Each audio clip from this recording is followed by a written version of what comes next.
மகாவதார் பாபா கிரியா யோகம் உனக்குள்ள ஒரு பயணம். பொதுவாக பார்த்துக்கிட்டிங்கன்னா கிரியா யோகம் அப்படின்னு எடுத்துக்கினாவே அது ஒரு அற்புதமான ஒரு நல்ல ஒரு பவர். எல்லா விதமான மெடிடேஷனும் இருக்கும். ஆனால் இந்த கிரியான்னு எடுத்துக்கிட்டிங்கனாவே பார்த்தீங்கன்னா இதுக்கு தனியான ஒரு சிறப்பு உண்டு. என்னன்னா எல்லாரும் கேள்விப்பட்டிருப்பீங்க. கிரியாவுடைய மகா அவதார் பாபாஜியுடைய இந்த ஒரு மகா அற்புதமான ஒரு கிரியான்றது ஒரு சாதாரண விஷயம். இதை பற்றி நீங்கள் கேள்விப்பட்டிருக்கிறவங்க அத்தனை பேரும் இதனுடைய பவரை கொஞ்சம் உணர்ந்திருக்க முடியும். எப்படின்னா, இதனுடைய ஆற்றல் எப்படி இருக்கும்னு பார்த்தீங்கன்னா, தன்னுடைய உடலே பஞ்சபூதங்கள் இருக்கும். பஞ்சபூதங்களால் உருவானது நம்ம உடல்னு எல்லாருக்கும் தெரிஞ்ச விஷயம் தான். அந்த பஞ்சபூதங்கிட்டயும் ஒவ்வொரு நிலம், நீர், காற்று, நெருப்பு, ஆகாயம் அப்படின்றது பார்த்தீங்கன்னா, ஒவ்வொரு பொருள்கிட்டயும், ஒவ்வொரு விஷயத்துக்கிட்டயும் நம்மளுடைய தியானம் அந்த மெடிடேஷன் பார்த்தீங்கன்னா, ரொம்ப ஆற்றல் மிகுந்ததா இருக்கும்.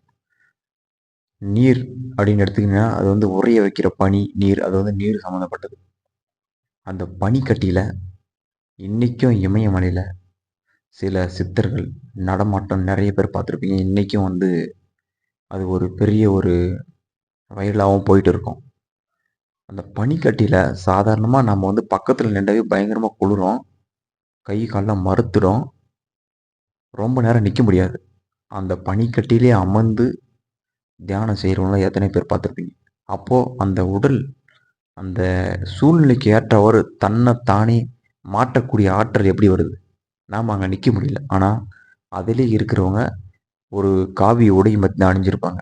அந்த இடத்துல அமர்ந்து பனி தன் மேல மூடி இருக்கும். அத கூட அவங்க பொருட்படுத்தாம தியானம் பண்ணுவாங்க. இது எப்படி நடக்குது? இது எப்படி சாத்தியம்?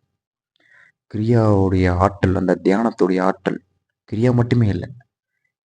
மெடிடேஷன் எடுத்தீங்கனாவே, அந்த மெடிடேஷன் உள்ள நம்ம பயணிக்க ஒவ்வொரு ஆச்சரியங்களையும், ஒவ்வொரு அமானுஷ்யங்களையும் முடிவா அமையும்போது, அந்த முடிவிலிருந்து ஒரு தொடக்கம் ஆரம்பிக்கும். சாதாரணமா நீங்க எல்லா மெடிடேஷனுமே பண்ணலாம். எல்லா மெடிடேஷனுமே இறை அருள உணர முடியும்.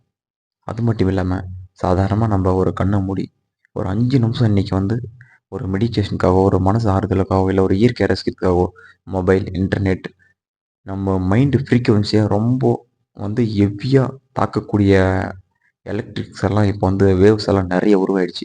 எங்க பார்த்தாலும் எலக்ட்ரிக்ஸ் வேவ், எங்க பார்த்தாலும் நெட்வொர்க், எங்க பார்த்தாலுமே நம்முடைய பாடிய அஃபெக்ட் பண்ற மாரி ஒரு மூளைய தாக்கி, கொஞ்சம் கொஞ்சமா மூளை சாவு மாரி, ஸ்லோ பாய்சன்னு சொல்லுவாங்க. அந்த மாரி கொஞ்சமா நம்மள நம்ம அறியாமயே நம்மளுடைய அந்த மொத்த பாடி கண்ட்ரோலும் அந்த நெட்வொர்க் அந்த எலக்ட்ரிக் வேவ்க்குள்ள போயிட்டு எல்லாமே ஒவ்வொரு பாடியா, ஒவ்வொரு பார்ட்ஸா நமக்கு செயலிழந்துக்கிட்டே வரும். அது வருங்காலத்துல எந்த விதமான நோய உருவாக்கும், எந்த அந்த அந்த நோய்க்கான அறிகுறிகள் என்ன, அந்த நோயின் பெயர் என்ன, வித்தியாசமா பேர் வச்சு அதுக்கு க்ளோஸ் பண்ணிடுவாங்க. ஸோ இதனால நான் என்ன சொல்ல வரேன்னா, நாம நம்ம உடல் ஆரோக்கியமா இருக்கணும். நம்ம மனசு ஆரோக்கியமா இருந்தாவே ஆட்டோமேட்டிக்கா உடல் தானா ஆரோக்கியமாயிடும். அப்போ மனசுக்குள்ள அந்த தேவையற்ற எண்ணங்கள், தேவையற்ற வேவ்ஸ், தேவையற்ற எந்த ஒரு விதமான நெகட்டிவ் ஆற்றல்கள், அதாவது எந்த ஒரு கெட்ட ஆற்றல்கள் எதுவா இருந்தாலும் சரி, நம்முடைய ஆறவ பாதிச்சா மட்டும் தான் அது உள்ள போய் எண்ணங்கள இது நமக்குள்ள அது தாக்கி மனச பாதிப்படைய செய்யும். மனச பாதிப்படைகிற மூலியமா உடல பாதிப்படைய செய்யும். எப்பேர்ப்பட்ட வீரனா இருந்தாலும் அந்த ஒரு போர்க்களம்னு எடுத்துக்கினாங்கன்னா, ஒரு போர்க்களத்துல எப்பேர்ப்பட்ட வீரனா இருக்கட்டும், எப்பேர்ப்பட்ட ஒரு ஆற்றல் வாய்ந்தவனா இருக்கட்டும், அவனுடைய மனச உடைச்சா மட்டும் தான் அவன் அந்த பலவீனத்த உடைக்க முடியும். இதுதான் சீக்ரெட். எப்பேர்ப்பட்டவங்களா இருந்தாலும் சரி, அவங்கள அந்த மனத உடைத்தால் மட்டுமே அவங்களுடைய உடல்ல இருக்க அந்த ஆறாவ தாண்டி உடல்ல அவங்களுடைய மனச உடைச்சா மட்டும் தான் அவங்களுடைய பலத்தையும் நம்ம இழக்க வைக்க முடியும். ரொம்ப பவர்ஃபுல் ஆறா எப்படி இருக்கும் அப்படின்னு பார்த்தீங்கன்னா, தன்னுடைய 2 கைகளையும் கையில சாமி கும்பிடுற மாரி வச்சுக்கிட்டு, தன்னுடைய 2 கையில அப்படி மெதுவா கேப் விட்டு ஒரு 10 இன்ச் இல்ல ஒரு இடைவெளி ஒரு கொஞ்சம் இடைவெளி விட்டு கை அசைக்காம ஒரு நிமிஷம் வச்சுட்டு பார்த்தீங்கன்னா, அந்த முன்னும் பின்னும் நம்ம கைகள அசைக்கும்போது ஒரு மேக்னெட்டிக் ஃபீல்டு உருவாகும். அதாவது ஒரு விதமான காந்த ஆற்றல் மாரி தெரிய ஆரம்பிக்கும். அதுதான் நம்முடைய மன ஆற்றல்னு சொல்லுவாங்க. ஏன்னா, மன ஆற்றல் எங்க குவிக்கப்படுதோ, அங்க விஷயங்கள் நடக்க ஆரம்பிக்கும். பஞ்சபூதங்களும் செயல்பட ஆரம்பிக்கும். நல்ல விஷயத்தில் நம்ம அந்த கவனத்த செலுத்தினா, நல்ல விஷயங்களே செயல்பட ஆரம்பிக்கும். கெட்ட விஷயங்கள் நம்ம கவனத்த செலுத்தினோம்னா, கெட்ட விஷயங்களான அந்த ஆற்றல் வந்து உருவாக்கிட்டு இருக்கோம். நம்ம எப்படி ஒரு மன ஆற்றல்ல நம்ம வந்து நம்முடைய எண்ணங்கள் எப்படி சுத்தமா வச்சிருக்கோமோ, ஒரு கோயிலுக்கோ, இல்ல மெடிடேஷனோ எல்லா விதமான ஏதோ ஒரு விதமான இயற்கையோ ரசிக்கிறதுக்கு போறோமோ, இல்ல மனச வந்து அப்படியே கொஞ்சம் கூலா வச்சுக்கணும்னா, எப்படி நம்ம எங்கெல்லாம் நம்ம வந்து போணுமோ, எப்படிலாம் இருக்கணுமோ, அந்த மாதிரி விஷயங்கள் இயற்கைய ரசிக்கிறது, பஞ்சபூதங்கள ரசிக்கிறது, கடல ரசிக்கிறது, இல்ல ஒரு மெடிடேஷன்ல உட்கார்றது, இல்ல கோயிலுக்கு போறது, இதெல்லாம் வந்து பாசிட்டிவ் வைப்ரேஷன். பாசிட்டிவ்னா நம்ம மன எண்ண அலைகள சுத்தப்படுத்தக்கூடிய ஒரு விஷயங்கள். நம்ம அறியாமயே 7 விதமான சக்கரங்கள் ஆக்டிவேட் ஆகும். நம்ம அறியாமயே நமக்குள்ள இருக்கிற அந்த கெட்ட ஆறாவா இருக்கிறது, நல்ல அந்த கெட்ட நெகட்டிவ் ஆறா வந்து வெளிய போயிட்டு, பாசிட்டிவ் ஆறாவா மாற ஆரம்பிக்கும்.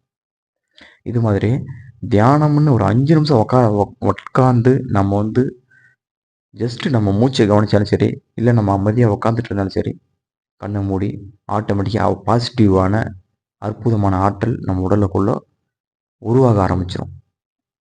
இதுதான் இந்த பிரபஞ்சத்துடைய ஒரு சில துளியான ரகசிய உண்மைகள். இன்னைக்கும் அது கன்டினியூஸா நடந்துட்டே தான் இருக்கும்.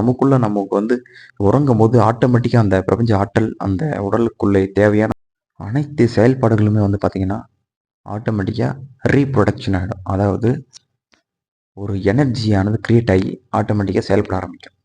அந்த ஆற்றல் வந்து நம்மளுக்கு வந்து மார்னிங் எழும்போது பார்த்தீங்கன்னா, ரொம்ப ஃப்ரெஷ்னஸா ஃபீல் பண்ண ஆரம்பிப்போம். இத நெறைய பேர் கவனிச்சிருப்போம். அதனால நம்ம ஒரு தனி இடத்துல தான் பண்ணணும் தியானம். நமக்கு இடம் இல்ல. நமக்கு வந்து டிஸ்டர்ப்மென்ட் இருக்கு. சத்தங்கள் கேட்குது. எண்ணமே இல்ல. நம்ம அமைதியா எங்க இருக்கிறோமோ, எங்க டிராவல் பண்ணிட்டு இருக்கோமோ, எந்த இடத்துல எப்படி இருந்தாலும் சரி, ஒரு 2 நிமிடம் கூட போதும். அமைதியா உட்கார்ந்து, தன்னுடைய உடல் மேல கவனத்த செலுத்தினா மட்டுமே போதும். ஆட்டோமேட்டிக்கா கெட்ட நெகட்டிவ் ஆற்றல் மொத்தமா வெளியேற ஆரம்பிக்கிறத நீங்க நல்லா ஃபீல் பண்ணலாம். அப்புறம் கண்ண திறந்து நம்ம வந்து பார்க்கும்போது ஏதோ ஒரு பாசிட்டிவ் ஃபீல் நம்மளால உணர முடியும். இது எப்போ வேணாலும் பண்ணலாம். இப்பயே பண்ணலாம். இந்த நிமிடமே கூட பண்ணலாம். 2 நிமிடம் அமர்ந்து நம்முடைய மூச்சு காத்தையே கவனிக்கும்போது, நம்முடைய உடல் இயக்கங்கள மட்டுமே கவனிக்கும்போது, அந்த அந்த ஆறாவுடைய வைப்ரேஷன நம்மளால உணர முடியும். உடல்ல ஒரு சில மாற்றங்கள், சிலிர்ப்புகள் ஏற்பட ஆரம்பிக்கும். இது போன்ற சில சுவாரஸ்யமான விஷயங்களும், அமானுஷ்ய விஷயங்களும் என் அனுபவத்தில் நான் உணர்ந்ததை உங்களுக்கு நான் பதிவாக வெளியிடுகின்றேன். மீண்டும் அடுத்த பதிவில் சந்திப்போம். நற்பவி அனைவர் வாழ்வும் சுகம் உண்டாகட்டும். கிரியா யோகம் உனக்குள் ஒரு பயணம். மாவாதார் பாபாஜி. நன்றி. மீண்டும் அடுத்த பதிவில் சந்திப்போம்.